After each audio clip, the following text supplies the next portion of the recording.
The day was unusually quiet for a Tuesday. Outside, the late afternoon sun spilled gold across the narrow street, the heat shimmering like a mirage over the cracked pavement.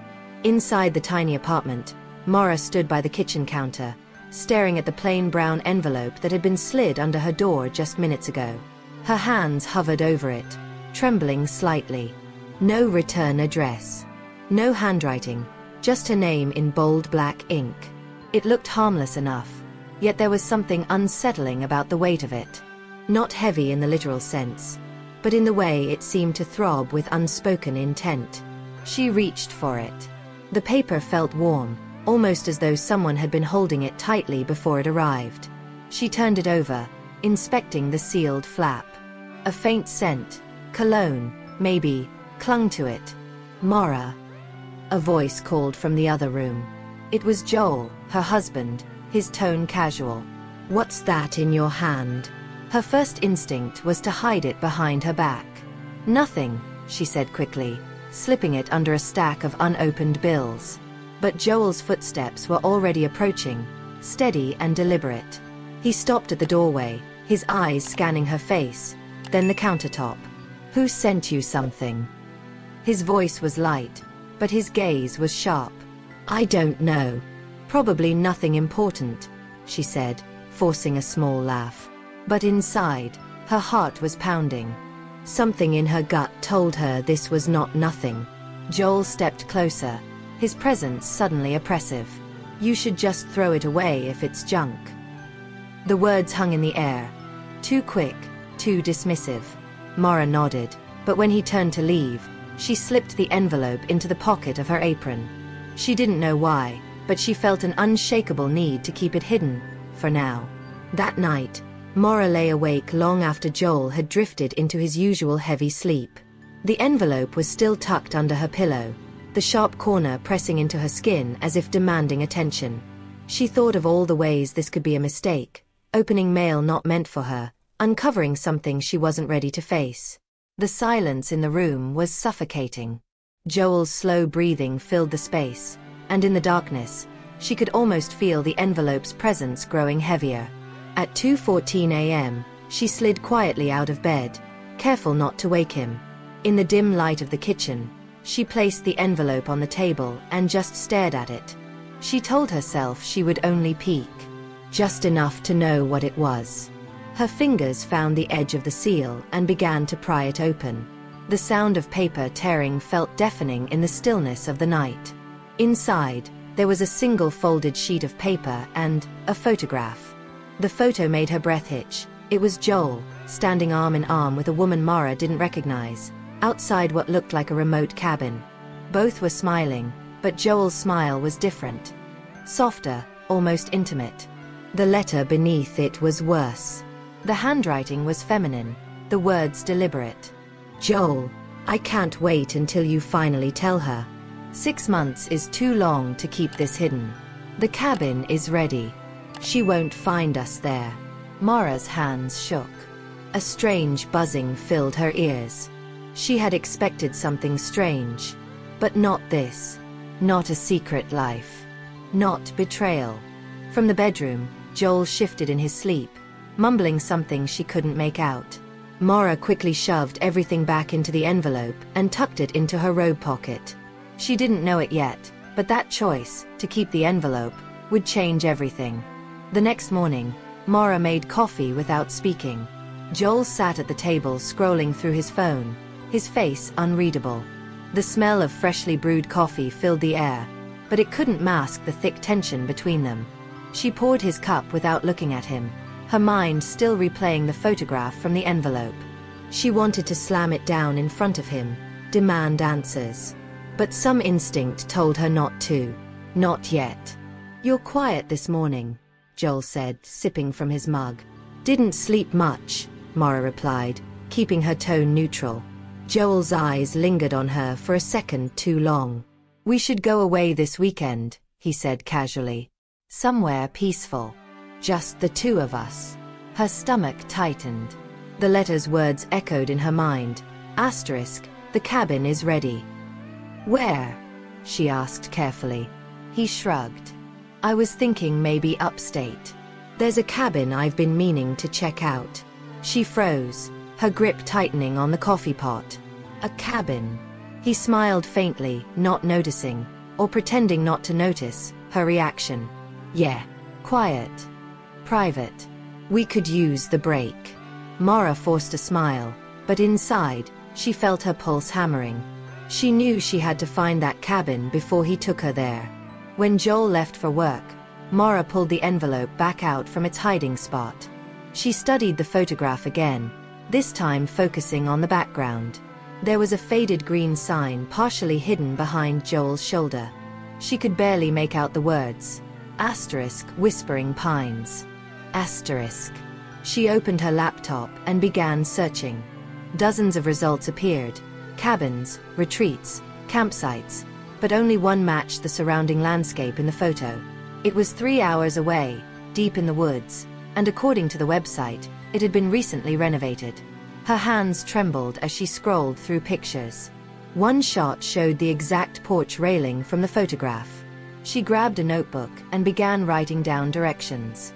If Joel was hiding something there, she was going to find it first. Just as she closed the laptop, a sharp knock sounded at the door. Mara froze, heart pounding. When she opened it, a woman in her late 30s stood there, wearing a faded coat and carrying a large, worn handbag. "Can I help you?" Mara asked cautiously. The woman glanced over her shoulder before stepping closer. "Are you Mara?" "Yes." The woman hesitated, then said in a low voice, "You don't know me, but you need to be careful. Joel isn't who you think he is." Mara's skin prickled. "Who are you? I can't explain everything here. Just don't go anywhere with him. Especially not to the woods." The woman pressed a small slip of paper into Mara's hand. "If you want to know the truth, meet me at the diner on 5th Street tonight. 8 o'clock. Before Mara could respond, the woman turned and walked quickly away, disappearing around the corner. Mara looked down at the paper. There was only a name written in hurried ink. Clara. That night, Mara left the apartment quietly, telling Joel she was running to the store. The diner was nearly empty when she arrived, the hum of the fluorescent lights the only sound. Clara was already there, seated in a corner booth. She looked tense, her eyes scanning the room constantly. "You came," Clara said, motioning for her to sit. "Tell me what this is about," Mara demanded. Clara leaned forward. "I knew Joel years ago. We were engaged, actually. But when I found out what he was involved in, I ran. I've been hiding ever since." "What do you mean, what he was involved in?" Clara's voice dropped to a whisper. "There's a group. They call themselves the Covenant of the Pines. They lure people to that cabin.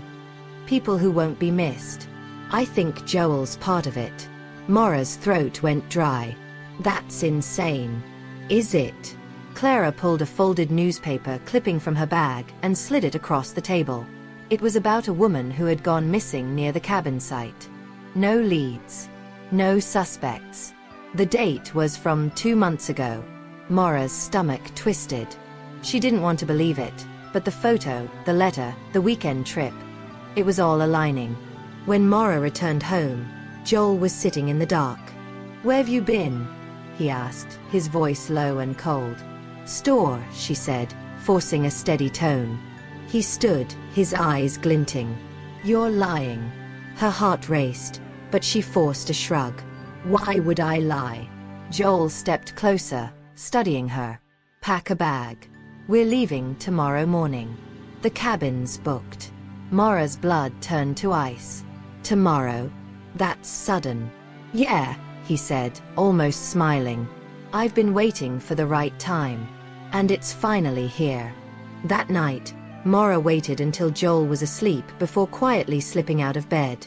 She crept into the living room, her phone light barely illuminating the dark. She pulled the envelope from its hiding place one last time, sliding the photograph into her jacket pocket. Her other hand clenched around the folded piece of paper Clara had given her with the diner's phone number scribbled on the back. She called. Clara answered on the second ring. "He's taking me there tomorrow." Mara whispered. Then listen to me carefully, Clara said. You need to get there before him. I'll meet you at the gas station near Whispering Pines. We'll go together. Mara's voice shook. What are we going to find there? A pause. I hope nothing. But I'm afraid it'll be worse than you think. At dawn, Joel loaded the car with bags. His mood was unsettlingly cheerful, humming under his breath as he packed snacks and blankets. Mara forced a smile and climbed in beside him. But halfway down the road, she feigned a sudden illness. Pull over, she said, clutching her stomach. I think I left my medicine at home. I'll catch up with you in my car. Don't wait. Joel frowned, but after a moment, he nodded. Fine. Just don't take too long. She stepped out, watching as his car disappeared down the highway, her heart pounding. Then she sprinted to her own car and drove in the opposite direction, to meet Clara. The gas station was nearly deserted. Clara was leaning against her car, arms crossed. You made it, she said. I don't have much time, Mara replied. Clara handed her a flashlight and a pair of gloves. The cabin's about a mile from here. There's a shed behind it. You'll want to see what's inside. They drove in silence down a narrow dirt road, the trees closing in on either side. The air grew colder, heavier, as though the forest itself was holding its breath. When the cabin came into view, Mara's stomach knotted. It was exactly like the photograph, down to the weathered porch and the faded green sign. Clara parked a safe distance away. They approached quietly, the crunch of leaves underfoot sounding unnaturally loud. The front door was locked, but Clara led Mara around back. The shed loomed just beyond the tree line, its padlock rusted but still intact. Clara pulled a small crowbar from her bag and pried it open. The smell hit first, damp wood and something metallic. Inside, shelves were lined with old photographs, stacks of newspaper clippings, and personal belongings. Watches, jewelry, even clothing. Mara's breath caught when she saw a scarf she recognized. It had belonged to a friend who'd vanished 2 years ago. On a dusty table sat a leather-bound journal. Mara opened it with trembling hands. The pages were filled with neat handwriting, dates, names, and descriptions of trips to the cabin. Joel's name appeared over and over again. One entry froze her blood. September 14th. She suspects nothing. Tomorrow, she'll be here. The woods will keep the secret. That's tomorrow, Mara whispered. Clara's face was pale. We need to leave. Now. They turned to leave, but headlights cut through the trees. A car door slammed. Joel's voice called out, calm but chilling. Mara, I told you not to snoop. Clara grabbed her arm. Run. They darted into the woods, branches whipping their faces. Behind them, Joel's footsteps crunched on leaves, steady and unhurried. You can't hide out here forever, he shouted. The forest knows who belongs. Mara and Clara stumbled into a clearing. A small wooden bridge stretched across a black, slow-moving stream. This way, Clara urged. But as they crossed, Joel appeared at the far end, blocking the exit. His eyes were wild now, his smile twisted. You should have trusted me, Mara, he said, stepping forward. Mara's hand tightened on the flashlight. I saw the journal, Joel. I know what you've done. His smile faltered for a fraction of a second, just enough time for Clara to shove him hard. He stumbled backward, his foot catching on the bridge's edge, and with a splash, he disappeared into the water. By the time authorities arrived, Joel was gone. Divers searched the stream but found nothing. The cabin was sealed off, the shed catalogued as evidence. Dozens of cold cases were reopened. Mara sat on her couch days later, staring at the unopened envelope still on the table. She had destroyed the photograph and the letter, but kept the envelope, her reminder that some secrets were worth uncovering, no matter the cost. Late one night, her phone buzzed with a text from an unknown number. You didn't finish what you started. The woods are waiting. She dropped the phone. Outside, somewhere beyond the city lights, The trees swayed in a wind she could not hear.